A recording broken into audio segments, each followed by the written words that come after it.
ఇటీవల ఓ మధ్యాహ్నం తర్వాత ఒక ఫోన్ కాల్ వచ్చింది. దాని సారాంశం, మా పరిస్థితి చాలా దారుణంగా ఉంది. మేము ఉంటున్న చోటు ఈ రోజుకు మాత్రమే, రేపు ఎక్కడికి వెళ్ళాలో తెలియని పరిస్థితి అని.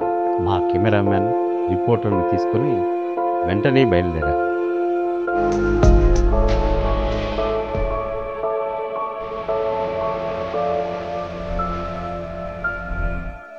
Full traffic. ఒక పక్క వర్షం. ఎలాగోలా గమ్యస్థానం చేరుకున్నాం.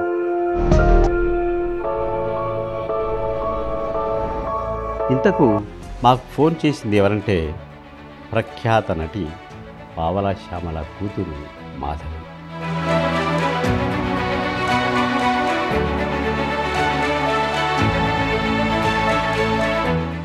పావలా శ్యామల, ఆమె ఒకప్పుడు రంగస్థలంపై ఓ వెలుగు వెలిగి సినిమాల్లోకి వచ్చిన గొప్ప నటి. నటిగా 2 చోట్ల గొప్ప పేరైతే వచ్చింది, కానీ దాచుకునేంత ధనం రాలేదు. ఒక్కగానొక్క కూతురు ప్రమాదవశాత్తు గాయపడి అనారోగ్యం పాలైంది. వయస్సు మీద పడటం, ఆరోగ్యం దెబ్బతినడం, ఆదాయం లేకపోవడంతో ఆమె పరిస్థితి దయనీయంగా మారింది. ప్రస్తుతం రాజేశ్వరి వృద్ధాశ్రమంలో బతుకు ఈడుస్తున్న ఈ తల్లి కూతుర్ల దయనీయ స్థితి ఏమిటో మీరు చూడండి. వీలైతే మీరు ఓ చిన్న సహాయం చేయండి. నమస్తే శ్యామల గారు, బాగున్నారా? నమస్కారం అండి. ఇదిగో ప్రాణాలతో ఉన్నాను. ప్రాణాలు ఉన్నాయంటే సంతోషం. చాలా కాలం తర్వాత మిమ్మల్ని చూసాము. అసలు ఇప్పుడు మీ పరిస్థితి ఏంటండి శ్యామల గారు?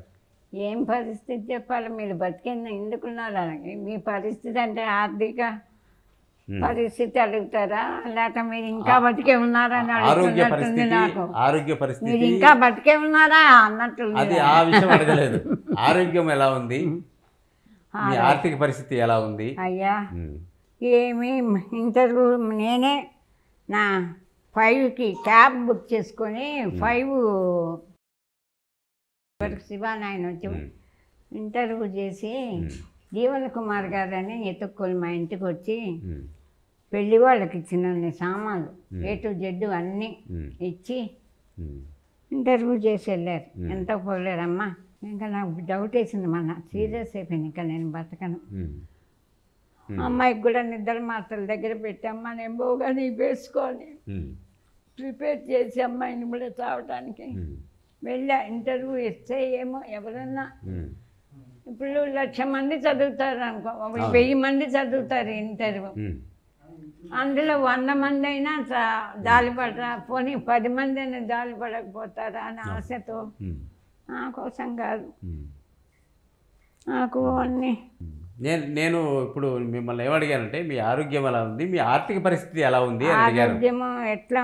ఆరోగ్యం బాగుంటే ఆర్థిక పరిస్థితి బాగుంటుంది. రెండు, ఆర్థిక పరిస్థితి ఎప్పుడైతే బాగాలేదో ఆరోగ్యం కూడా అప్పుడే బాగోలేదు. అదే లింకు. మీరు జర్నలిస్టులు మాత్రం తెలుసుకోవాలి, మేము ఆర్టిస్టులు, మాకు తెలుసు. ఆరోగ్యం, ఆర్థిక పరిస్థితి బాగుంటే ఆరోగ్యానికి ఏముంది? అపోలో హాస్పిటల్లో వెళ్ళి చక్కగా రామచరణ్ గారికి మాట్లాడి అక్కడ జాయిన్ అయ్యి 4 రోజుల నుంచి బ్రహ్మాండంగా తయారైపోను అంటే ఆర్థిక పరిస్థితి బాగాలేదు. ఆర్థిక పరిస్థితి బాగాలేదు కాబట్టి ఆరోగ్యం బాగాలేదు. మీకు నేను ఆర్టిస్ట్గా ఎత్తుగా మాట్లాడతాను, మరి నా పుటకలతో వచ్చింది పోదు. ఇంకా ఆరోగ్యం అంటే దేవుడు, మీరు ఫస్ట్ ప్రసాద్ గారు మిమ్మల్ని నేను ఏనాడు మర్చిపోలేదు, మర్చిపోను కూడా. మీ ఫోన్ నెంబర్ తెలియక మీకు నేను ఫోన్ చేయలేదు. నేను ఫస్ట్ మీరు నాకు ఆ ఇంటర్వ్యూ చేశారు, ఇది లాస్ట్ ఇంటర్వ్యూ. అర్థం కాదు, మీరు కోలుకోవాలి, ఇంకా కోలుకొని ఇంకా ఏడవాలి. ఇప్పటికే దేవుడు నా జాతకం తిరగ రాశాడు. నేను దుర్గాదేవిని ధ్యానం చేస్తాను, ఆ తల్లిదే మా అమ్మాయి అదృష్టాన్ని బతుకున్నాను కాదు. సడన్గా ఉండి నాకు పడిపోయాను. హాస్పిటల్కి తీసుకెళ్తే హార్ట్లో 3 హోల్స్ పడ్డాయి అన్నారు. పార్కిన్సన్స్, ఇదిగో చెయ్యి వణుకుతాం చూసారా. తలకి షూటింగ్లో కొట్టారు ఒక అతను, అది తలకి తగిలింది. ఎందుకు కుట్టారు? అదేదో దొంగోళ్ళు వచ్చి ఇక్కడ రబ్బర్ బ్యాండ్ ఏదో పెట్టి స్పాంజిది పెట్టి కొట్టదా అని జూనియర్ ఆర్టిస్ట్ 100 రూపాయలకు వస్తాడు కదా అని పెట్టాడు ఆ డైరెక్టర్. వాడు నిజం వాడు జీవించేశాడు. జీవించేశాడు. వీళ్ళు కూడా నిజం ఇనప కథ ఇచ్చారు. ఆ రోజు నుంచి తలలో ఏదో ఇప్పుడు కూడా కాసేపు మాట్లాడితే కాసేపు 2 సార్లు పడ్డాను ఇంటి దగ్గర. దానివల్ల ఈ పార్కింగ్ సెన్స్ వచ్చింది. బ్రెయిన్లో ఇది ఉంది. కిడ్నీ 2 కిడ్నీలు నేను చూపించుకోలేదు. మన దగ్గర షూటింగ్ వల్ల ఏమీ లేదా మీకు? అసలు దెబ్బ తగిలి దిమ్మ తిరిగిపోయి వెంటనే షూటింగ్ స్టార్ట్ చేశాడు. అందరు నిలబడిపోయాడు. పట్టించుకునే లేదు. మరి మీకు దెబ్బ తగిలింది కదా, ఏమన్నా ఇవ్వాలి కదా వాళ్ళు? తీసుకెళ్ళి చూపించారు. ఈటీవీ సీరియల్ హాస్పిటల్ తీసుకెళ్ళి 400 అయింది. కట్టించారు. అప్పటికి ఇంత పెద్ద లోపల తగిలిందని తెలియదు వాళ్ళకు కూడా. సరే అది ఎప్పుడో జరిగింది లేని. ఇప్పుడు అవన్నీ కలిసి వచ్చినాయి. ఇప్పుడు పడిపోయాక డాక్టర్లు ఏం చెప్పారంటే, ఇదిగో ఫైల్స్ ఉన్నాయి, అన్నీ ఉన్నాయి. ఏమన్నారంటే బ్రెయిన్లో ఏదో లోపం ఉంది, పార్కింగ్ సెన్సు, హార్ట్లో 3 హోల్స్ ఉన్నాయి, కాబట్టి మీ ఏజీ పరంగా మీరు ఇప్పుడు ఆపరేషన్కి పనికిరాదు, కాబట్టి మందులు వాడండి తగ్గిపోతుంది. సర్జరీ మాత్రం మీరు ఇంకో హాస్పిటల్కి వెళ్ళి ఇంకొకళ్ళని చూసే మందులు తేడా వచ్చినా సర్జరీ చేయించుకున్నా మీ ప్రాణానికి ప్రమాదం అని చెప్పారు స్పష్టంగా. దాంతో నాకు మైండ్ లేదు. నేను 1 నెల రోజుల వరకు నేను ఉన్నానా లేదా అని నాకు తెలియదు. భగవంతుడు సాక్షిగా భగవంతుడు ఉన్నాడు, చచ్చిపోయినాడు అనుకోకండి. మొన్న కోరమండల్ ఎక్స్ప్రెస్ 3 రైళ్ళు యాక్సిడెంట్ అయిపోయింది కదా, అందులో దేవుళ్ళందరూ పడి చచ్చిపోయారని అనుకోకండి. ఉన్నాడు దేవుళ్ళు, బతికే ఉన్నాడు. అందువల్ల దేవుళ్ళు దయ వల్ల నా బిడ్డ అదృష్టం వల్ల నేను ఆ మందులు వాడుతున్నాను. నెలకు 10,000. చిరంజీవి గారు హెల్ప్ చేశారు. ఒక 3 లక్షలు వాళ్ళ అమ్మాయికి ఇచ్చి 2 లక్షలు పంపించారు ఒకసారి. మాలో మెంబర్షిప్ కట్టించారు 1 లాక్. వారికి ఎప్పుడు కృతజ్ఞత జరుగుతాయి. కానీ తర్వాత రూమర్స్ బోల్డ్ అని పవన్ కళ్యాణ్ గారికి తెలిస్తే తప్పకుండా నాకు ఇంత దీనస్థితి ఉండేది కాదు. ఆయనకి సుస్వాగతంలో చేసినప్పుడు ఎలా ఉన్నారో, గబ్బర్ సింగ్ అప్పుడు చూసినప్పుడు కూడా అలాగే ఉన్నారు. గబ్బర్ సింగ్లో చేసావా నువ్వు? చెయ్యలా. నేను క్యారెట్ అడుగుదామని వెళ్ళి అప్పుడు కూడా ఎప్పుడు దేవుళ్ళు ఆర్టిస్ట్గా పుట్టించాడు, అనాథగా పుట్టించాడు. ఆర్థికంగా బాగలేని అన్నీ ఆర్టిస్టులు అంత అల్ప సంతోషులు లేరు. అమ్మాయి ఎంత బాగా చేశారు క్యారెట్ అంటే నేనే గంగ చేశాను అనుకుంటే సంతోషం అవుతుంది. అదిగో మీ చాక్లెట్ తీసుకొని ప్రసాద్ గారు వచ్చి ఇచ్చే మన క్యారెట్ గోళీమాటలో నా డైలాగ్ అందరి సెల్లులో ఉన్నాయి. ఇప్పుడు యువకుల సెల్లులో మీలాంటి ఏజ్డ్ వాళ్ళు, యూత్ అడగాలని మా దగ్గర కూడా ఉందిలే. అయితే ఆర్టిస్ట్గా సంతోషం. ఎప్పుడైనా మరీ ప్రాణం పోతుంది అన్నప్పుడు నన్ను మేడం మాకు హీరోయిన్ అక్కర్లేదు, మీతో ఒక్క సెల్ఫీ చూద్దాం అంటే ఇలా ఉంటాం. పొంగిపోవటం కాదు. ఇప్పుడు పిల్లలు ఏదైనా క్యారెట్ ఇచ్చి ఎట్లా చేస్తాను చూతురు కానీ అనే తత్వం ఆర్టిస్టు. నిజమైన ఆర్టిస్టులకి ఆ బలం ఇస్తాడు భగవంతుడు. కానీ ఇంత అనార్థం చేసి ఇలా ఆడుకోవటం దేవుడా నీకు న్యాయం కాదు. ఆర్టిస్ట్గా పుట్టించి, అనాథగా పుట్టించి, ఆడదానిగా పుట్టించి, అండదండ లేకుండా చేసి, ఇలా జాతకాలు తిరగదాసి ఇలా ఆడుకుని దీన్ని దాన్ని చేస్తావు అని ఆయన ఏమెరుగని పసిపిల్ల. నా ప్రాణం నాకు ఒక కళ వచ్చింది. అన్నీ జరుగుతాయి. కోరమండల్ ఎక్స్ప్రెస్ యాక్సిడెంట్ కూడా జరిగి కళ వచ్చింది. దుర్గాదేవి నమ్మండి నమ్మకండి. నేను చచ్చిపోయాక నా బిడ్డను అందరూ లాగి పారేసేస్తారు రోడ్డు మీదకి. కూర్చొని బట్టలు లేకుండా చిరిగిపోయి ఏడుస్తున్నట్టు కళ వచ్చింది. వామ్మో, నాకు ఇది చెప్పిన వెంటనే నాకు ప్రతిరోజు అదే. ఇంకో రెండో ధ్యాస లేదమ్మా నాకు. ఎవరు గుర్తు లేదు, నాకు మైండ్ లేదు. ఎవరు మా వాళ్ళు కళ్యాణి గారు ఇక్కడ నుంచి మాకు ఫోన్ చేయొద్దు, ఉమ్. చేసుకుంటావా ఆపరేషన్ చేసుకో 2 లక్షలు ఇస్తాం, నువ్వు చస్తే మీ అమ్మాయికి ఇస్తాం, ఉమ్. చేయించుకోవా నీకు నాకు తెలుగు ఇంకెప్పుడు మాకు చేయకు అని చెప్పిపోయింది. అయ్యయ్యో. ఆవిడ వెళ్ళి వాళ్ళకి ఏమని చెప్పిందో నాకైతే తెలియదు. మంచు విష్ణు గారు అంటే ఆయన నేను ఎర్రబస్సు సినిమాలో చేశాను దాసనారాయణరావు గారితో. ఎర్రబస్సు సినిమా. ఎర్రబస్సు సినిమాలో అప్పుడు బాగా మాట్లాడేవారు గర్వం లేకుండా. మోహన్ బాబు గారికి కూడా నేనంటే చాలా అభిమానం. మహిళా వాళ్ళని బుక్కులు కొన్నారు. ఉమ్. మరి ఏమో ఒక్కళ్ళు అమ్మాయి ఎలా ఉన్నావని ఈ సంవత్సర కాలంలో అడిగితే ఒట్టు. ఉమ్. సరే నేను నాకు నిజంగా గర్వం అహంకారం కాదు, నాకు తెలీదు. అంతేలే. మెలుకు వస్తే ఉమ్. అమ్మ బతికున్నాను, నా బిడ్డ ఏమైపోయింది, నేను చచ్చిపోయి అది ఇలా మైండ్ ఇదైపోయి ఉమ్. తర్వాత నేను ఈ నెలకు 10,000 మందులు ఉమ్. కంటిన్యూటీగా ఈ మందులు వేసుకొని ఉమ్. శ్రీకర హాస్పిటల్కి ఉమ్. అక్కడ ఓల్డ్ ఏజ్ హోమ్ వాళ్ళు తీసుకెళ్ళారండి. ఉమ్. వాళ్ళు ఆ డాక్టర్ గారు అక్కడ ఇన్ఛార్జి గోపీచంద్ గారు అని ఉన్నారు. ఉమ్. ఆయన ముందు ఏడ్చాను, ఆయన నాకు బతకాలని లేదని కాదు, నా బిడ్డ దిక్కులేంది అయిపోతుంది, ఎలా అన్నా నన్ను బతికించండి అని. పాపం ఆయన ఏమనుకున్నారు, అంతకుముందు నాకు ఎప్పుడు వాళ్ళతో పరిచయం లేదు. ఉమ్. నేను ఇవాళ మీకు ఇంటర్వ్యూ ఇచ్చి నా ప్రాణాలు నిలబెట్టిన మహానుభావులు ఉమ్.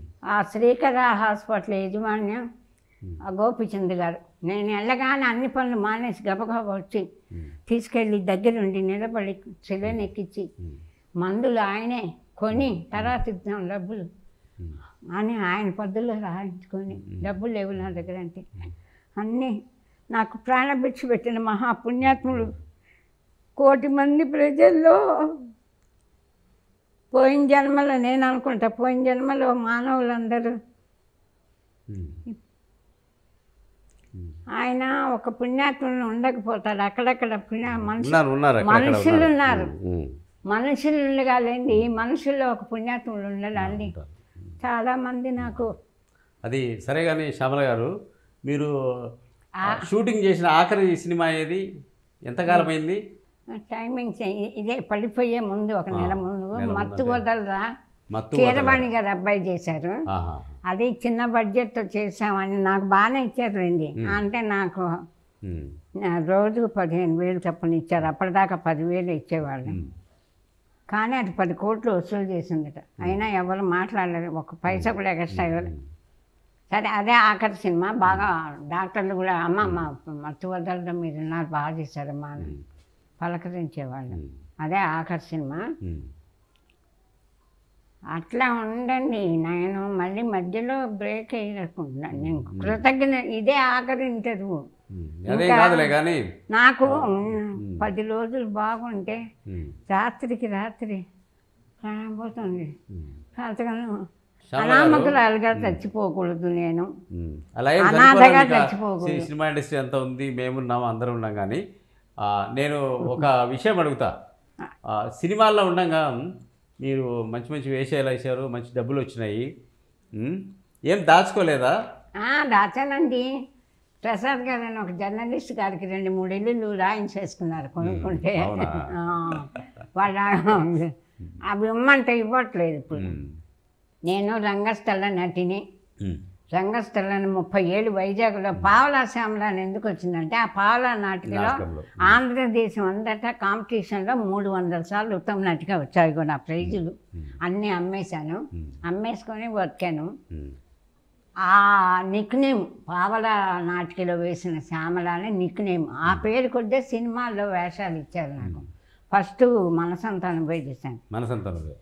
అయితే నేను అంటే అందరూ గౌరవంగా చూశారు, డైరెక్టర్లు, ప్రొడ్యూసర్లు అందరూ బాగా అభిమానంగా సీనియర్ ఆర్టిస్ట్ని చూసినట్టే చూశారు. కానీ బాగుపడే వేషాలు ఎవరు ఇవ్వలే నాకు. బతకటానికి అవసరమైన మనం వేసేది నేనా అందగత్తెను కాదు, 4 అడుగులు నల్లగా ఉంటాను. నాకెవరు రిచ్ క్యారెక్టర్ ఇస్తారు, మహేష్ బాబు తల్లి కానీ వాళ్ళకి ఇవ్వరుగా లక్షలకి ఏదో ఇచ్చారు చాలని. ఏ క్యారెక్టర్ ఇస్తే ఆ క్యారెక్టర్ చేశాను. అందువల్ల నాకేం మిగులుతాయి చెప్పండి? 1 నెలలో 2 సినిమాలు చేసి ఒక 20,000 30, అందులో కొంతమంది 50,000 ఇస్తామని 10,000 అడ్వాన్స్ ఇస్తే మళ్ళీ మధ్యలో ఒక 10,000 ఇచ్చే తర్వాత ఇస్తామనే వాళ్ళు కొంతమంది ఇవ్వలే. అడిగితే మళ్ళీ పిల్లవరేమో అని భయం. అట్లా ఎవరిని నేను అడిగేదాన్ని కాదు. ఇంకోటి ఏంటంటే నేను రంగస్థలం నుంచి వచ్చాను. రంగస్థలం నాటికి 200, నాటకానికి 300 తీసుకుని వచ్చిన దాన్ని అల్ప సంతోషం. అమ్మో 3,000 ఇచ్చారు సార్లే, ఇంకేం అడుగుతాం. నేను ఫ్రాంక్గా చెప్తున్నాను. అంతేగాని మీకు మిగిలి పెట్టుకునే అంత డబ్బులు రాలేదు, ఎవరు ఇవ్వలేదు. అన్ని క్యారెట్ నేను చేయలేదు. మన ఈ మధ్య ఇంటర్వ్యూలో సెల్లులో చదివే ఒక మహానుభావుడు జర్నలిస్ట్ అట. ఆయన అంటే నాకు చాలా గౌరవం, ఇప్పటికి కూడా ఉంది. అందుకని ఆయన పేరు చెప్పదలుచుకోలేదు. ఎందుకంటే ఒక నోడుతో మనం వీళ్ళు ప్రసాద్ గారు చాలా మంచి వ్యక్తి అని పొగిడి లంచ్ అక్కడికి ఊరికట్టి ఇంటర్వ్యూకి వచ్చి తినేసారు అని తెలిసే న్యాయం కాదు కదా. పొగిలిన నోడుతో తినకూడదు. భగవంతులా నన్ను కాపాడని దొంగమండి అక్కడ కాదని తెలిసే ఏం ప్రయోజనం. అందుకని నేను ఆయన పేరు చెప్పను. కానీ ఆయన ఇంటర్వ్యూ ఇచ్చాడు. ఎవరో అడిగితే దురాశ కొద్దీ అందరినీ సహాయం చేయమంటుంది. 10,000 చాలు ఒక్కదానికి. కేసీఆర్ గారు నాకు గర్వమైన విషయం మర్చిపోతా. ఇది బట్టి రిహార్సల్ చేసుకొని రాసుకున్న మాటలు కావు. ఈ 50 ఏళ్ళుగా నేను ఆర్టిస్ట్గా బతికా. 50 ఏళ్ళ నా ఆర్టిస్ట్ లైఫ్ మీరు 20 నిమిషాల్లో చెప్పేస్తానికి అవుతుందా చెప్పండి. అందుకోసం అని ఆయన సెల్లులో ఏం చేస్తారు, 10,000 చాలా ఒక మనిషికి. కేసీఆర్ గారు ఎవరో చెప్పారు, పెద్ద మంచి ఆర్టిస్ట్ అండి, పాపం ఆపస్తు లేక అవస్థ పడుతుందంటే ఆయన తెలంగాణ పేపర్ ఎడిటర్ గారు కారులో తీసుకురమ్మని అప్పుడు మన కాంతారావు గారికి 10,000 పెన్షన్ ఏర్పాటు చేశారట నెలకి. మాకు కూడా ఆ లెక్కనే ఇవ్వమని డబుల్ బెడ్రూమ్ ఇస్తామని అనౌన్స్ చేశారు. అప్పటి నుంచి ఇస్తున్నారు 10,000. నేను గర్వంగా ఇప్పటికీ నాకు గర్వం ఏంటంటే కాంతారావు గారు లాంటి హీరోకి సమంగా నాకు కూడా పెన్షన్ ఇచ్చారు కదా. 1,500, 2,000 అయితే నేను ఆనందించేదాన్ని కాదు. 10,000 పెన్షన్ ఇచ్చారంటే నన్ను ఒక పెద్ద ఆర్టిస్ట్గా లెక్క కట్టారు. సీఎం గారికి ఎప్పుడు జీవితాంతం రుణపడి ఉంటాను. అలా గౌరవించినందుకు 10,000 కాదు. ఇప్పుడు కాలంలో 10,000 అంటే 10 రూపాయలు, 10 కోట్లు ఉంటేనే ఎవరితో ప్రసాద్ గారు అయినా మాట్లాడతారు, లేకపోతే ఎవ్వరు మాట్లాడు. ఆ ఇల్లు ఏమైంది, డబుల్ బెడ్రూమ్ ఇస్తామన్నారు, అది ఏమైందో ఎవరు తిరుగుతారు చెప్పండి. నాకైతే ఇవ్వలేదు 4 సార్లు. మీకు ఇస్తామని నాకు ఎవరికి ఇచ్చారో తెలియదు, ఏమైందో తెలియదు. ఒకసారి వెళ్ళి ఆఫీస్కి ఏమండి ఇంటది కట్టుకోవాలి, ఇంటది 5,000 ఇల్లు 10,000 చేశాను అని అడిగితే మేము చేసే సాయం మేము చేసాం, తర్వాత మీ సినిమా వాళ్ళు ఉన్నారుగా వాళ్ళని అడుక్కోండి అని చెప్పి ఎవరన్నారు. Telangana paper editor. ఇంకా మళ్ళీ వెళ్తే మానేసా. నేను తిరగలేను, అప్పటికే నాకు ఆరోగ్యం బాగాలేదు. ముఖ్యమంత్రి గారే చెప్పారు కదా మీకు ఒక డబుల్ బెడ్రూమ్, ఆయనకే చెప్పారు ఇల్లు అలాట్ అయ్యే వరకు నీదే బాధ్యత. ఎవ్వరు పట్టించుకోలేదు, ఎవ్వరు మాట్లాడలేదు, నాకేం రాలేదు. నేను తర్వాత ఆలోచించా, వాళ్ళ చుట్టూరే తిరిగి శాంక్షన్ చేసినా ఎక్కడో 9వ అంతస్తు పైది ఇచ్చారనుకోండి, నా పిల్లని పెట్టుకొని నేను వెళ్ళి అక్కడ ఉండగలనా. లిఫ్ట్ అందు ఉంటుంది కదా, ఒక సొంత ఇల్లు ఉంటే కొంచెం కనీసం రెంట్ ఇచ్చినా కూడా వస్తాయి కదా. ప్రసాద్ గారికి రెంట్కి ఇద్దాం అనుకున్నా, నేను తిరగలేకపోయాను, వదిలేసాను. నేను ఎవరన్నా తర్వాత ఎవరికి ఇవ్వట్లేదు, కొంతమందికి ఇదో ఇచ్చారట, నాకు తెలియదండి. నేను వెళ్ళాను. మీ తరఫున పోయి వెళ్ళి అడిగేటి వాళ్ళు ఎవరు లేరు? ఎవరు లేరు. నా తరఫున వెళ్ళి ఇట్లా ఆవిడ బాధపడుతుందని చెప్పేవాళ్ళు లేరు. ఇవాళ ఏదో మా అదృష్టం బాగుండి నేను వెళ్ళి అడిగితే నేను ఇక బతకనేమో అని మొన్న ఒక 4 రోజులు చాలా సీరియస్ అయిపోయింది. నోటంబడి మాట రావట్లే, ఆయాసం వస్తుంది, నా వల్ల కావట్లేదు, చచ్చిపోతున్నాను అనిపించింది నా మనసుకు నాకే. ఇక ఇట్లా అనామకు మా వాళ్ళు పలకట్లేదు, ఫోన్ చేయలేదు, నేను వెళ్ళి అడగదలుచుకోలేదు. ఏమో వాళ్ళు ఎంత కోపంగా ఉన్నారో నా మీద తెలియదు. మీరేం తప్పు చేశారని కోపం? ఏమో వాళ్ళకి ఏం చెప్పిందో ఆవిడ, నాకు తెలియదు కదా. ఆమెకు మీకు ఎందుకు గొడవైంది? ఆమెకి మీకేం ఎందుకు శత్రుత్వం ఏం లేదు కదా? ఏమీ లేదు. మా ఇంటికి వచ్చి చూసింది, అదంతా పెద్ద స్టోరీ. ఓ సీరియల్ మీరు చేయలేరు, సీరియల్గా ఇస్తారా ఇంటర్వ్యూ? ఇస్తానంటే చెప్పండి చూద్దాం. ఆవిడేమో ఇంత మా ఇల్లు చూసి ఇప్పుడు ముఖ్యంగా మీకు కావాల్సిన అవసరాలు ఏంటో మీరు అడిగినట్టే. ఇప్పుడు మీ ఆర్థిక పరిస్థితి ఎలా ఉందని మీకేం కావాలి ఇప్పుడు అని అడిగింది. ఏం చెప్తామంటే మా ఇల్లు రిపేర్లో ఉంది, మా కూలర్ రిపేర్లో ఉంది, మా కుక్కర్ రిపేర్లో ఉంది, మేము కూడా రిపేర్లోనే ఉన్నాం అని చెప్పింది మా అమ్మాయి.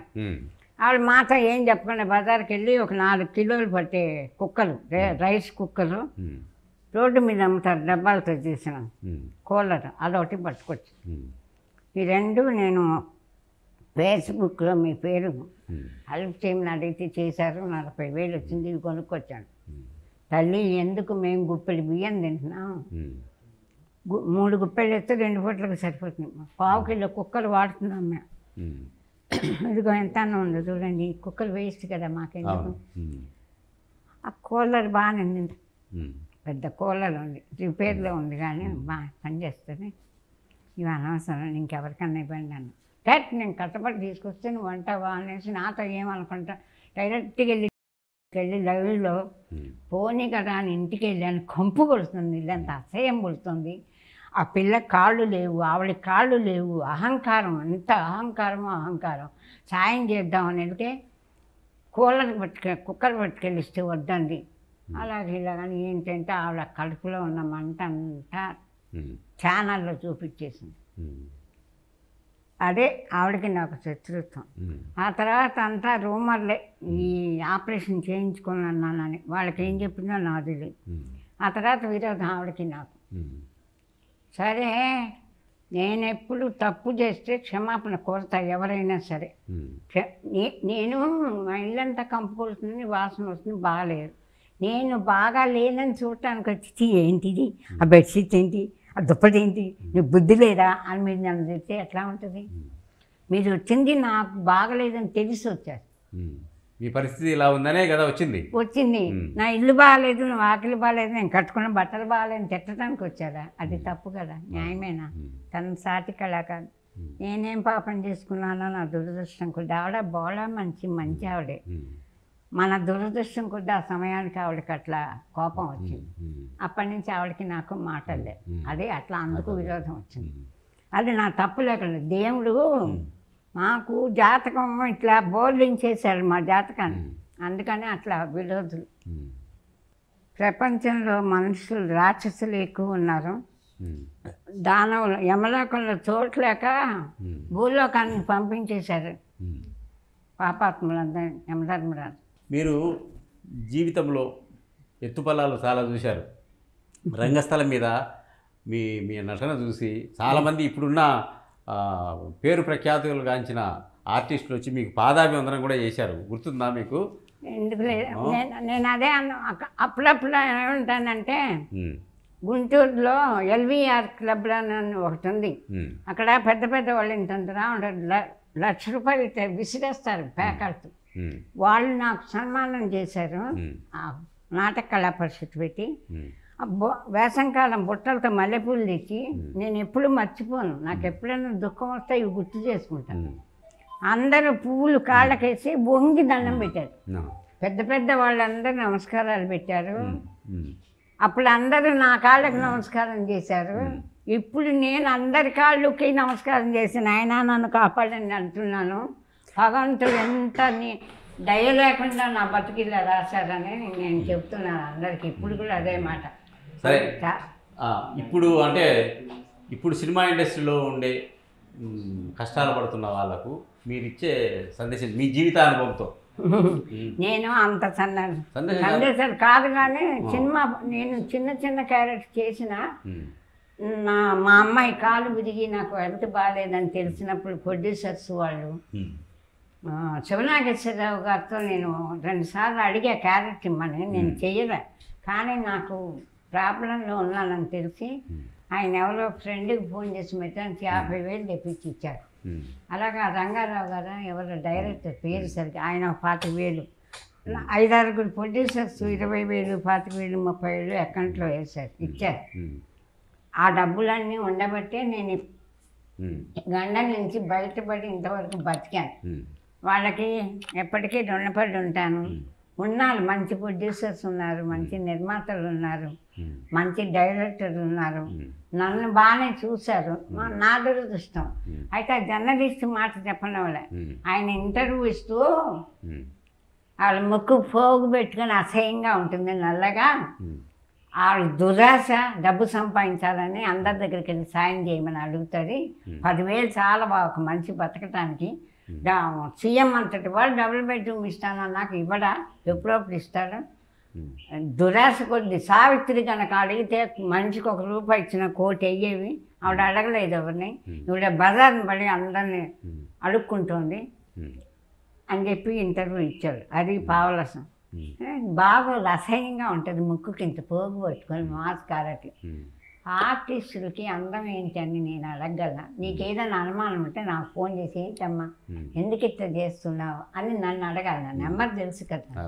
అంత పెద్ద పదవిలో ఉన్నవాళ్ళు మీరు జర్నలిస్టులు, మీరు చేసే చీప్ క్వాలిటీ పని కంటే నేనే. మొన్న రమాప్రభ గారు ఇంటర్వ్యూ ఇస్తూ వాళ్ళు ఎవరో రాశారట మీడియా వాళ్ళు, అడుక్కుంటున్నారు అందరినీ, అడుక్కొని బతుకుతున్నారు. అడుక్కున్నాను రా, నా ఇష్టం, నాకు వేస్తున్నారు, నేను అడుక్కుంటున్నాను, నువ్వు కూడా అడుక్కో, నీకు ఎవరైనా వేస్తారేమో, నా అడుక్కోవటంతో నీకెందుకు అని ఇచ్చింది బట్టిగా. అట్లా బతికే వాళ్ళే బతుకుతారు, అది తప్పు కదండి. నేను గుర్తొచ్చినప్పుడల్లా ఎందుకు నేను అట్లాంటివి, అది తప్పు కదా. చేతనైతే సహాయం చేయండి, చేత కాదు మౌనంగా ఉండండి. ఒక పెద్దవాళ్ళు చెప్తారు వెనక, నేను ఇప్పుడు కూడా చెబుతాను ప్రసాద్ గారు, ఎవరైనా సరే హత్య చేస్తే వచ్చే మహాపాతకం కంటే ఒక మనసు బాధ పెడితే 100 హత్యలు చేస్తే ఎంత పాతకం అంత పాతకం అంట. పెద్దదాన్ని బ్రాహ్మణ స్త్రీని నేనే అల్లర్చిల్లరిగా బతికితే ఒకళ్ళు సహాయపడవలసిన అవసరమే లేదు. అక్కడ నాటక రంగంలో 30 సంవత్సరాలు, ఇక్కడే 25 సంవత్సరాలు సినిమా పెళ్ళికి వచ్చి మొత్తం 50 ఏళ్ళ సర్వీస్ ఉంది నాకు ఆర్టిస్ట్గా. నేను అనామకురాలుగా నా బిడ్డని పోషించుకోలేక అందరినీ అడుక్కొని ఇక అడగలేక సిగ్గేసింది. చీ, ఎందుకు ఇట్లాంటి మాటలు పతకూడదు. నేను మందులు వేసుకోవటం 4 రోజులు మానేస్తే దేవుడు తీసిపోతాడు, అట్లా ఉంది నా పరిస్థితి. ప్రమాదం అంచులో, చావులో, ఏ క్షణంలో, ఏ వారంలో, ఏ రోజుల్లో నా ప్రాణం పోతుందో తెలియదు. అయినా నా బిడ్డ నేను చేయను, నా బిడ్డ ఏమవుతుంది, కాళ్ళు కూడా పుట్టించినాక దేవుడు ఆయనే అన్ని రాసి పెట్టుంటాడు. ఏమైందంటే ఈ అమ్మాయికి రోజుకు ₹1000 ఇచ్చి పీజీ తెరిపించి ఇంకో 2 నెలలు చేస్తే నడుస్తుంది అన్నారు. ఆ టైంలో కరోనా వచ్చింది. ఆ కరోనా ఆ డాక్టర్ వచ్చి తిరిగి వస్తారు కదా, మాకెక్కడ అంటుకుంటుందో కరోనా, నన్ను తీసుకెళ్ళి ఆసుపత్రిలో పడేస్తే ఆ పిల్ల ఏమవ్వాలా, ఆ పిల్లకి అంటుకుంటే నేనేమవ్వాలా అని భయంతో అది ఆఫ్ చేసాం. ఆ తర్వాత నెలకు 2 నెలలకు నాకు వచ్చింది. నాకు ఇలా వచ్చాక మా అమ్మాయి ఇక శుభ్రంగా బాకర పట్టుకొని నడిచేది. అలాంటిది కాళ్ళు చచ్చిపడిపోయినాయి ఇప్పుడు అమ్మాయి భయంతో. అమ్మాయిలు అయింది, అమ్మ చచ్చిపోతుందేమని. ఇప్పుడు నాకు ఆధారం ప్రజెంట్గా డాక్టర్లు corona Srikar hospital incharge Gopichand గారు నాకు ఎంత ఉపకారం చేసి నన్ను బ్రతికించారు. నేను ప్రాణాలతో ఉన్నానంటే ఆయన పాదాలకు నమస్కారం. ఆయన చెప్పిన మాట విన్న ఎండి గారు యాజమాన్యానికి కూడా నమస్కారం. కానీ నా బిడ్డ మెళుకు 12 గంటలకు మెళుకు వస్తే కాళ్ళు మిక్సీలో వేసి తిప్పినట్టు భయంకరమైన నొప్పి తట్టుకోలేను. కాళ్ళకి ఆయిల్ వేసి మాత్రలు వేసి కాళ్ళు పడుతూ ఉంటుంది. నేను నిద్రపోయాక పడుకుంటాను. తల్లిదండ్రులను తీర్చుకుంటుంది నా బిడ్డ. కానీ నేనేం చేశాను, నా బిడ్డ జీవితం నాశనం చేశాను. నా బిడ్డకి ఏదారి చూపించలేకపోయా, కనీసం కాళ్ళు కూడా తెప్పించలేకపోయాను. నా బిడ్డ నన్ను ఏం చేసి వెళ్ళిపోతున్నాను. శ్యామల గారు పరిస్థితులన్నీ మీకు అనుకూలిస్తాయి. నేను అందుకే నా బిడ్డని భగవంతుడు నా బిడ్డగా అమ్మ ధైర్యం చేసి ఏదో చేసుకోమ్మా, బతక నీకు తోళ్ళ మధ్యన ఎప్పుడు పెద్ద పిల్లలు నేనుంటేనే నా బిడ్డను ఎవరు చూడాల, నేను పోతే ఇంక నా బిడ్డను ఎవరు చూస్తారు. దేవుడా ఇద్దరిని చంపైన ఆయన చచ్చిపోయే ముందు 50 ఏళ్ళుగా ఆర్టిస్ట్గా బతికి 2500 సార్లు ఉత్తమ నటి ప్రైజులు తీసుకొని ఇప్పుడు అనామకురాలుగా అనాథగా అన్యాయంగా చచ్చిపోవాలి ఆత్మహత్య చేసుకొని. ఇదేనా మీకు న్యాయం? మీ కోర్టు, మీ ఫంక్షన్లు మీకే పుణ్యకాలం వస్తుందా? అని ఒక మాట అందరినీ అడిగి చచ్చిపోవాలనుకొని వెళ్ళాను ఛానల్ని. వాళ్ళు తీసుకోలే ఇంటర్. ఎవరిని పిలుద్దామంటే నా దగ్గర మా వాళ్ళు నాకు డైరీ కూడా ఇవ్వలే. ఎవరి ఫోన్ నెంబర్లు నా దగ్గర లేవు. మనం చిరంజీవి గారు చారిటబుల్కి వెళ్ళాను, నెంబర్ అడుగుదాం. రామచంద్ర గారు ఏదో అందరికీ సాయం చేస్తున్నారు. ఆయన 50 ఏళ్ళ నుంచి ఆర్టిస్ట్గా బతికాను. నా బిడ్డ కోసమైనా నేను సిగ్గు శరం ఆత్మాభిమానం ఎవరంతా ఉంది. నా బిడ్డ కోసమే నేను బతకాలనుకుంటున్నా. నా బిడ్డకు చేసిన అన్యాయం ఏంటో నాకు ఇప్పుడు తెలిసింది. ప్రైజుల కోసమని, ఉత్తమ నటి అవార్డుల కోసం కక్కుర్తిపడి నా జీవితం అంతా రంగస్థలానికి దారిపోసాను. నా జీవితం అంతా రంగస్థలానికి దారిపోసాను.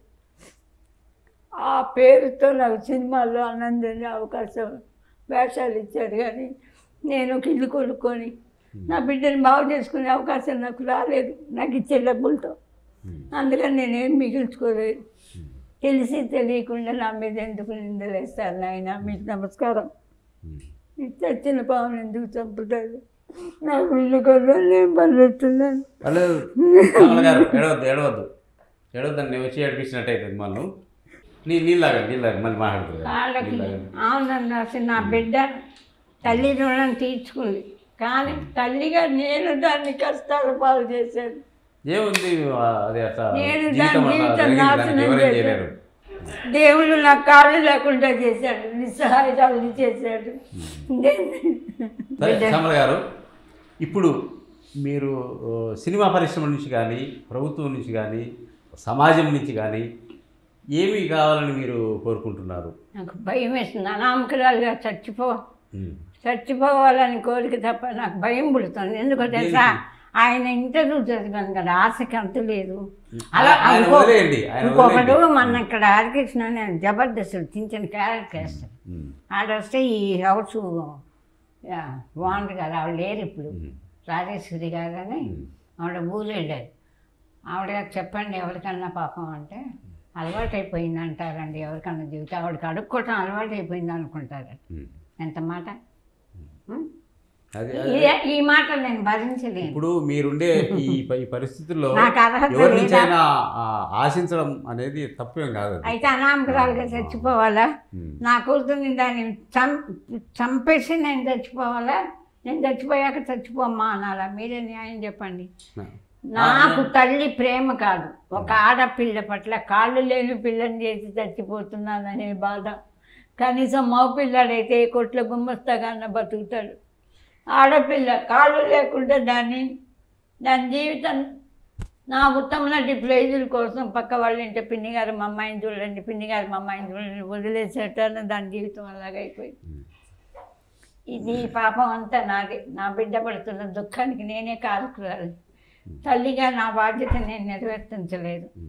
అందుకని మీరు ఇప్పుడు ప్రభుత్వం నుంచి కానీ, సినిమా పరిశ్రమ నుంచి కానీ, మా నుంచి కానీ మీరు ఏం కోరుకుంటున్నారు? ఆయన చార్చినప్పటికి వెళ్తే ఆయన సలహా చెప్పారు, మాలా అడగండి, సురేష్ గారు చాలా మంచి ఆయన, మీకు ఇదివరకు చేశారట, నాకు గుర్తులేదు, చేశారేమో మరి నాకైతే తెలియదు, నాకేం చెయ్యలేదు, జరిగింది వాస్తవం మీకు చెప్పారు. అయితే మాకెళ్ళి అడుగుతా ఆత్మాభిమానం లేదు, ప్రాణం అన్నిటికంటే గొప్పది కదా. ప్రాణం పోయాక ఎవరంతా కీర్తి పొగిడితే నాకేం కావాలి? నా బిడ్డ రోడ్డుని బలి ఏడ్చాక ఎవరేం చేస్తారు? అందరూ ఎన్నెన్ని పనులు చేస్తారు, ఏదో ఒక ఎయిమ్ ఉంటుంది వాళ్ళకి. ఉద్యోగం సంపాదించాలనుకుంటే ఎంత కష్టమైన పడతారు. మీరు జర్నలిస్ట్గా మీరు కష్టపడుతున్నారు. అందరూ నా బిడ్డను కాపాడుకోవటానికి నేను ఏ మాట అయినా భరిస్తా, ఏమైనా చేస్తా. వెళ్ళి అడుగుతా అందరినీ మమ్మల్ని అనుకున్నాను, వేస్ట్. ఇప్పుడు వెళ్ళి అడిగాను అనుకోండి, ప్రసాద్ గారు నా గురించి రాయను, ఇదిగో అమ్మ ఈ 10,000 ఉంచంటే ఇక్కడ 35. హోమ్కి ఇది 3rd క్లాస్ హోమ్. నా పచ్చంగా తినే ఫుడ్ లేదు. ఇంత మధ్యగానండి నా కూరలు కొన్ని తినకూడదు, సహించదు. ఈ భోజనం నాకు సహించట్లే. 20 మాత్రలు వేసుకొని హరించుకోలేకపోతుంది. నా మనిషికి ఒక ఫుడ్ చేయలేదు కదా వాళ్ళు కూడా. అయితే 30,000 హోమ్ కట్టి 10,000 మందులకు కట్టి నేను బతుకుతున్నా. ఈ 40 ఎవరో జాలిబడి 10,000 ఇస్తే 40,000 ఎవరిస్తారు? ఇప్పుడు ఇంకోటి అండి, మీరు వచ్చే ముందు నేను టాయిలెట్కి వెళ్తే పని వాళ్ళకి 20,000 ఇచ్చి పర్సనల్గా పెట్టుకోవాలి. అప్పుడే మనకి అమ్మాయి నడవలేదు, నేను నడవలేదు. 30,000 రూమ్ రెంట్ కట్టి 20,000 పనమ్మాయికి పెట్టుకొని 10,000 మందులు కొనుక్కుంటే నెలకి 70,000 80,000 అవుతుంది. నాకు ఎక్కడ ఉంది శక్తి? దయాధర్మంగా ప్రసాద్ గారు 10,000 మా వాళ్ళు 10,000 ఇచ్చేస్తే ఒక్క నెల కూడా గడవదే. శ్యామలు వచ్చి అడుక్కుంది, ఇచ్చాము. మేము సాయం చేసామేమన్నా శ్యామలకి ఎప్పుడు అట్టగాడుతుందండి శ్యామల. ఇదివరకు ఇలాగే ఏడిస్తే ఇచ్చాం 10,000. మా ఇదివరకు ఆనందం ఎంటలేదని ఏడిస్తే 50,000 ఇచ్చాం అంటారు. ఈ పేరు నాకు గుండెల్లో ఒంట్లో ఉన్న పేగులందరినీ మిక్సీలో వేసి నలిపినట్టు బాధ వస్తుంది. నేను నాటకం 50 రూపాయలు తీసుకొని నాటకానికి 200 తీసుకున్నప్పుడు ఎవరిని చేయి అడగల, అందరికీ సాయం చేశాను. పిల్లలకి ఏడుస్తుంటే వాళ్ళకి స్కూల్ పెన్సిల్ కొని బుక్కులు కొని ఆ పుణ్యమే బ్యాంకులో వేసుకున్నట్టు దేవుడు నన్ను కాపాడుతున్నాడు అనుకుంటా. నేను 10,000 సాయం చేసి అరిచేతిలో పెట్టి మోచేద్దాకా నాటించాడని ఇంత సాయం చేసి ఇంత నన్ను అనడానికి ఎక్కకుండా నా కష్టాలు తీర్చి నా చచ్చిపోవాలి ఆత్మహత్య చేసుకోవాలనే థాట్ నాకు రాకుండా కాపాడి సంవత్సరాలు తిట్టు నేను పడతా. నన్ను అనే అధికారం మీకేముంది? నన్ను కాపాడి 5,000 10,000 ఇస్తే ఈ కాలంలో బతుకుతారా ఎవరైనా? ఇది కాదు, నేను ఇల్లు తీసుకొని ఉంటాను, నీకు ఓల్డేజ్ హోమ్ ఎందుకమ్మా నీ మహానికి అంటారు. 10,000 పెట్టండి, ఇల్లు దొరకదండి. ఒక రూమ్ కిచెన్ కావాలంటే 10,000. 10,000 పని అమ్మాయి పెట్టండి, రాదు. మా ఇద్దరికి కాళ్ళు 20,000. 10,000 సామాన్లు కొనుక్కోవాలా, 30,000. మందులకు 10,000. అక్కడైనా 50,000 అయిపోతుంది కదా అని ఓల్డేజ్ హోమ్లో ఉంటున్నాను. దీనికి ఓల్డేజ్ హోమ్ కావాలా, సంపాదన లేని దానికి, చేతకాని దానికి అంటే నేను నా దగ్గర జవాబు ఏముంది? ఎవరన్నారు అలాగా? చాలామంది అన్నారు. నేను పేర్లు చెప్పలేను, తిట్లు తినలేను. ఆయన కూడా అన్నాడు 10,000 చాలవా ఒక మనిషిగా, ఆ జర్నలిస్ట్. తర్వాత అయితే నేను ఎవరి దగ్గరికన్నా వెళ్తే మా అన్ననే కదమ్మా 50,000 పంపించాను, మళ్ళీ అడుక్కోవటానికి వచ్చింది ఇదే అంటే ఎక్కడ భరించాను? చేసే సహాయం ఇంత, అపనింది ఇంత. అందుకని ఎవరిని అడగలేదు. 1 year నుంచి నేను ఎట్లా బతికాను? నా అభిమానులు మీ సమస్యకు పరిష్కారం ఎక్కడి నుంచి రావాలని కోరుకుంటున్నారు మీరు? నా ప్రాణం పోవాలని తప్ప నేను ఇంకేమి కోరుకోవట్లేదు. నేను భరించలేను, అవమానాలు భరించాను, దుఃఖాన్ని భరించాను. ఇంకా నేను ఈ దుఃఖం భరించలేను. నా బిడ్డ నేను తెల్లవారు చెప్పి చచ్చిపోవాలి భగవంతుడా. అంతకు మించి నేను ఇంకేమి ఉన్నారు మహానుభావులు, వాళ్ళకి పాదాపి వందనం. మన ఆమె ఒక ఫోన్ వచ్చింది, ఒక వడ్రంగి పని చేసుకుంటున్నట్టు హైదరాబాద్. అమ్మ మీ గురించి వీడియో చూశాను, నాకు ఏడుపు వచ్చిందమ్మా, మీ డైలాగులన్నీ రోజు గుర్తు చేసుకుని నవ్వుతాం. మేము ఇంత పెద్ద ఆర్టిస్ట్, మీరు ఇట్లా కష్టాలు పడుతున్నారు, నేనేమి ఇవ్వలేను, ఒక 700 మీ అకౌంట్లో వేస్తున్నాను. ఓ నాయన నీకు దండం పెడతాను, రోజంతా కష్టపడి సంపాదించుకొని 700 నాకేం సార్ నువ్వు చేయలేదు. పెద్దవాళ్ళకి ఎవరికన్నా బుద్ధి చేస్తే తీసుకుంటాను, నాకు వద్దునైనా చెయ్యొద్దు, నేను తీసుకోలేను అన్నాను. అన్నా పడేసి 700 వేసి మళ్ళీ నిన్ను ఫోన్ చేసి అమ్మ వద్దన్నారు, మా అమ్మాయికి చెప్పి అమ్మాయి 700 వేసాను అకౌంట్లో చేసి. అలాంటి వాళ్ళకి పాదాభిమానం చేయటం తప్ప ఏం చేయను. అది నిజమైన అభిమానం. తర్వాత ఒక అబ్బాయి ఫోన్ చేసి నేను బతకడానికి నాకు మనోబలానికి చెబుతున్నా. ఒక అబ్బాయి ఫోన్ చేసి అమ్మ మీ గురించి చదివాను, నాకు చాలా బాధేసిందమ్మా, నేను MBA చదువుకుంటున్నాను, ఒక 1,000 రూపాయలు పంపిస్తాను మీకు. మా అమ్మ వాళ్ళు నాకు ఖర్చులు పంపిస్తారట అబ్బాయికి, ఇంటి దగ్గర నుంచి పుస్తకాలకి వాటికి. ఆ 1,000 రూపాయలు నేను బస్సులో వెళ్తాను, ఆటోలో వెళ్లకుండా దాచి మీకు పంపిస్తాను. ఎంత గొప్ప పుణ్యమూర్తి అండి. కుర్రాడు నాయన నువ్వు చదువుకుంటున్నా, అది తిని నేను మామిడి పళ్ళు కానీ కాయగూరలు కానీ కొనుక్కొని తింటే నాకు ప్రాణం ఒప్పదు నాయన.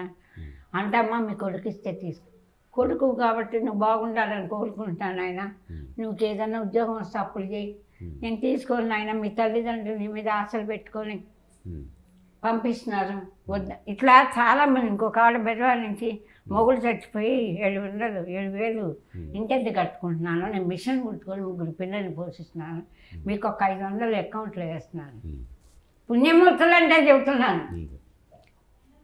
వద్దు తల్లి అని ఇట్లా నేనే తీసుకోను. అలాంటిది ఆవిడకి అలవాటు అయిపోయింది అడుక్కోవటం. అంటారండి, నేను ఎవరికన్నా చెప్తే అంటున్నాడు ఏదో 2000 పట్టించుకోవద్దు వాళ్ళ ఆలోచన. నేను ఈ ఏళ్ళెక్కన నేను ఎవరిని అడగను. తెల్లవారేటప్పటికి చచ్చిపోవాలి భగవంతుడా. ఇప్పుడు ఇక్కడ నేను రెంట్ కట్టలేక ఇల్లు రేపటితో అయిపోయింది, రేపు ఖాళీ చేస్తానని చెప్పాను ఆ ఓనర్ గారికి. మంచి ఆవిడ ఇదివరకు ఎక్కడికి వెళ్తారు ఏమో నాకు ఇంకా ఐడియా లేదు. ఇంకా ఉన్నారుగా మానవులు, అడుగుతాను. అంటే ఎంబడే నాకు చిన్న ధైర్యం. ఏదన్నా ఇంటర్వ్యూ ఇస్తే నేను ఆ ఇంటర్వ్యూ చూసి ఎవరన్నా ఇదివరకు బ్యాంకులో ఎవ్వరు నన్ను అమ్మ మేము ఇంత వేస్తున్నాం అకౌంట్లోనే ఒక్కళ్ళు కూడా నాకు చెప్పలేదండి. మా అమ్మాయి ఖాళీ ఇరిగినప్పుడు అకౌంట్ నెంబర్ అది పేపర్లు వేశారు, ఈనాడు పేపర్లు. ఆ అకౌంట్ నెంబర్కి వేసారు. ఆ మేనేజర్ ఫోన్ చేసి ఏంటమ్మా ఇలా వస్తున్నాయి మీకు డబ్బులు 100, 200, 300 అట్లా 5-6 లక్షల దాకా వచ్చింది. ఆ డబ్బుతో ఇప్పటిదాకా బతికారు. వాళ్ళు నన్ను అమ్మ మేము వేస్తున్నాం, ఇలా చావులా మొన్న 5000 పంపించినా అందునయ్యా ఖర్చు పెట్టేసావా జాగ్రత్త మెల్లిగా వాడుకో అయిపోయినాయి అంటే మళ్ళీ ఎవరెవరు అన్న మహానుభావుల్ని కంటే వీళ్ళు ఎంత పుణ్యాతులండి నాయన. నా పేరు నాకు తెలియదు ఎవరేశారు. అందుకని నేను ఇంటర్వ్యూలో నాయన మీ అందరికీ పాదాపి వందనం. నేను ఫస్ట్ ఇంటర్వ్యూ చేసినప్పుడు కూడా వచ్చినాయి అప్పుడు కూడా చాలా మంది నేను ఇస్తున్నాను మీకు డబ్బులని ఎవరు అనరా, డైరెక్ట్గా అకౌంట్లు వేశారు. ఎవరో కూడా నాకు తెలియదు. అందరికీ నేను అప్పుడు ఇప్పుడు నేను నా బిడ్డ ప్రాణాలతో ఉన్నామంటే వాళ్ళ సహృదయం.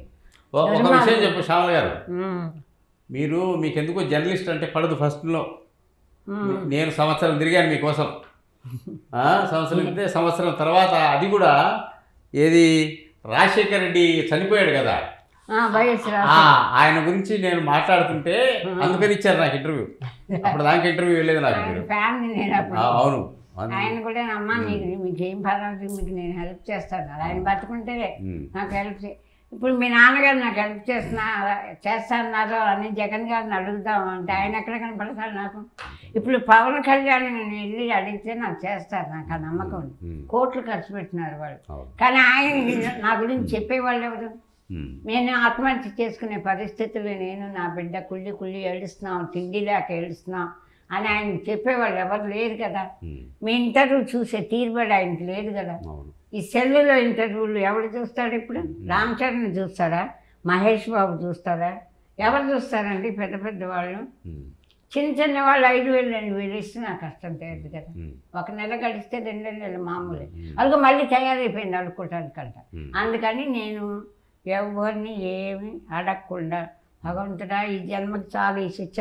జాతకం ఇలా రాసావు, ఆర్టిస్ట్ కాకుండా నేను కీర్తి సంపాదించుకున్నా, 3000 సార్లు ఉత్తమ నటిగా వచ్చా, ఇట్ట బోధించేసావు దేవుడా నీకేం న్యాయం, నా జాతకం ఎందుకు ఇలా రాసావు అని ఏడుస్తూ అమ్మాయి నేను చచ్చిపోవాలి, మీకు దయ ఉంటే ఏదైనా కష్టం తెలియని మాత్రం ఇద్దరికి చెరోటి ఇవ్వండి, అదొక్కటే నేను కోరుతున్నాను.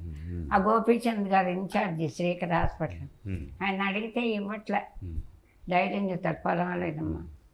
నేను ఎవరిని అడగనండి, అడిగితే ఆ తర్వాత వచ్చే మాటలు భరించడం నాకు ఓపిక లేదు. పడ్డా ఓర్చుకున్నా. వాళ్ళు పోషించే వాళ్ళకి అనే అధికారం కూడా ఉంటుంది. మీరు నా ఇల్లు ఎత్తుక్కుంటుని ఎక్కడున్నా కనుక్కొని అవస్థలు పడి వచ్చి ఇంటర్వ్యూ చేస్తున్నారు. ఏనే ఒక మాట అనే అధికారం మీకు లేకుండా ఎట్టబోతుంది? ఇంత కష్టం అనుభవించి పడి వీళ్ళందరినీ తీసుకొని వచ్చి ఇంత ఎంతైనా నా కష్టాలు తీర్చాలనే ఇదితో మీరు వచ్చారు. మీకు ఒక అనే మాట ఉంది, కానీ వాళ్ళకి ఉందా?